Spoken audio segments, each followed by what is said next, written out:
You know our next guest from her work in The Crown. She recently received an Emmy nomination for her work in Adolescence, which is streaming on Netflix. Let's take a look. Because I'm ugly. How does that make you feel? Aren't you supposed to say I'm not ugly? What I think isn't important. Yeah, you don't say the things normal people say, do you? Well, how would you feel if I did say you're not ugly? I just don't know why you don't say the things normal people say. You thought I should have contradicted you when you said your dad was ashamed of you, and you think I should contradict you now when you tell me you think yourself ugly? I don't know. I'm interested in the fact that you think you're ugly, Jamie. Yeah, I'm fascinated. I'm interested in it because what you think is more important to me than what is true, okay? Please welcome to the show, Erin Doherty, everyone.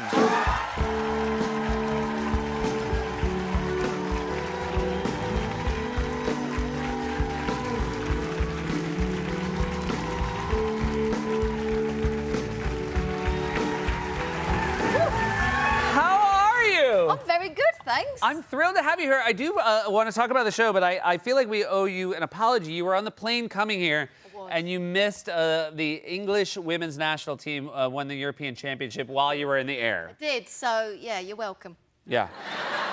It wouldn't have happened if you weren't in the air. You sort of... Yeah, maybe that's it. Maybe I should never watch the final of them ever again. It's very exciting. I'm very happy for you. But you, before you found your way to acting, you were on the pitch a fair amount. You were quite good at football as a youngster. Yeah, like I was like the captain of our team, and like I got scouted to play for Chelsea. And so what happens when you get scouted? Like, are you aware that like Chelsea scouts are there that day, like sort of watching you? Yeah, it's like it's a big deal. But yeah, you just kind of get your head down, play a game. And how did you do the day Chelsea was there looking at you? Do you feel like you had your best foot forward? I mean, it went my way. Yeah. I put in a couple of through balls that needed to be there, you know, and I was, you know, I turned up for my team, and yeah, they gave us a call like a week later, and then you have to go through more trials and things, and it was actually around that time that my dad was like, Erin, you need to decide between acting and football, and so it was like mid-trials that I had to pull out and was like, okay, I'm going to go all into... Wow, and that, did you just know that your heart was more in acting, or did you in your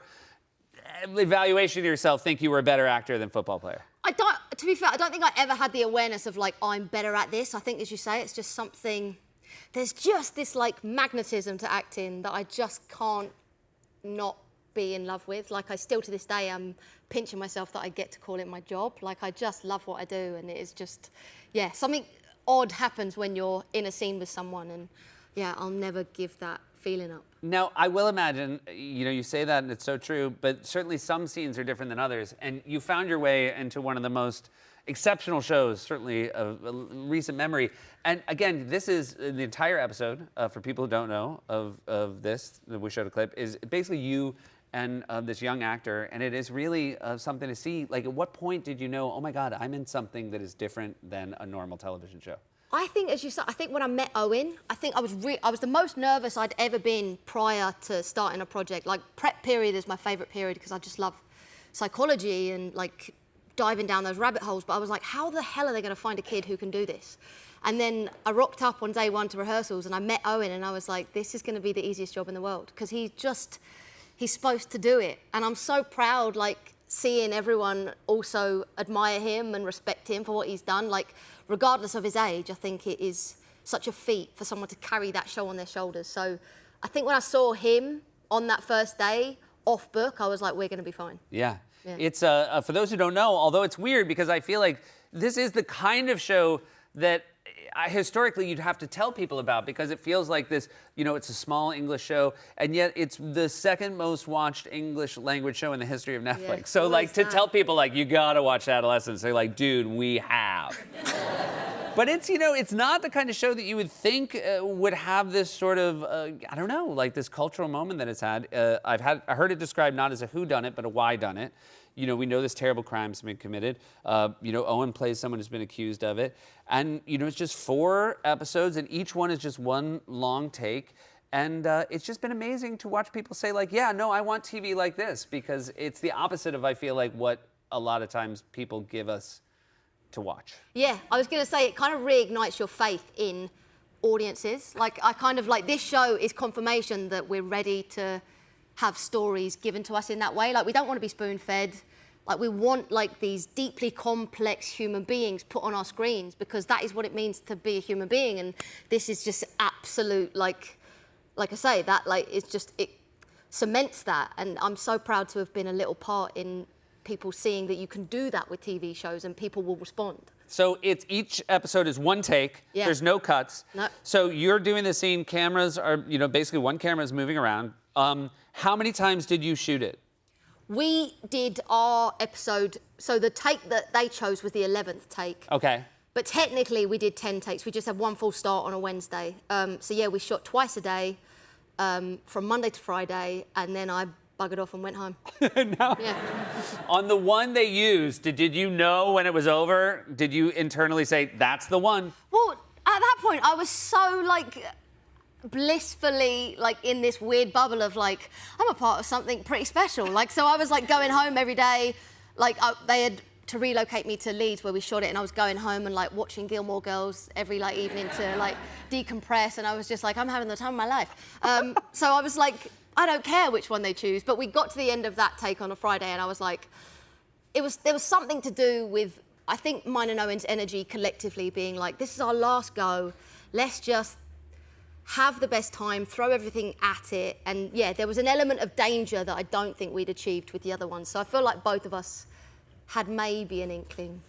You mentioned that you would go home and watch Gilmore Girls to decompress. Yeah. You're playing a therapist who I imagine that character might also need to go and watch the Gilmore Girls. Yeah, so maybe I was just going method. It was kind of method Yeah. because I do feel like anybody who has that job, and you know, there is this moment at the very end of the episode, not to give anything away, but like we get to see you have this sort of just, it's not relief, but it's just this sort of palpable exhaustion Yeah. of what, not you, the actor, has gone through, but what this character has gone through. Is it true that you reached out to a therapist that you knew to talk before you took on this part? Yeah, so I'm a massive advocate for therapy. I just think it's the best thing in the world. I love it. And I had been through my journey, and so when this came up, I was like, I'm just going to reach out to her and see. Like, the worst she can do is say no. But she was amazing. She was like, yeah, let's have a chat. And I just wanted to know, like, what it was, a day in the life for someone of that nature, like receiving those intense conversations, and just how do you decompress? How do you navigate that? What is it like to go home at the end of the day, and what does that mean? And so yeah, she was like, it was formative for that experience for me, and so I'm yeah, hugely grateful. Were you have you talked to them since? Have they seen the show? I checked in. I was the most nervous I'd been because I was like, yeah, this is amazing. It's like the second most watched show, but how do you feel? So yeah, she was, yeah. And then when she's like, how do you want me to yeah, feel? she was like, and how do you feel about And me feeling about the why feeling? is it so important to you how I feel? It's not just how many people have watched the show. I also imagine it's who has watched the show, like specific people. Have you heard about people who've seen it that are a little mind-blowing? I had a moment. So when it was coming out in the UK, I was doing a play at the time, which I feel like is a blessing in disguise because I was just, yeah, unaware, doing my thing in the evenings, and I would walk home every night and I'd get little voice notes from Steve and Graham being like, you'll never guess what. And like one night I was walking back and I was like, I genuinely I had to stop and like rewind it and listen to it again.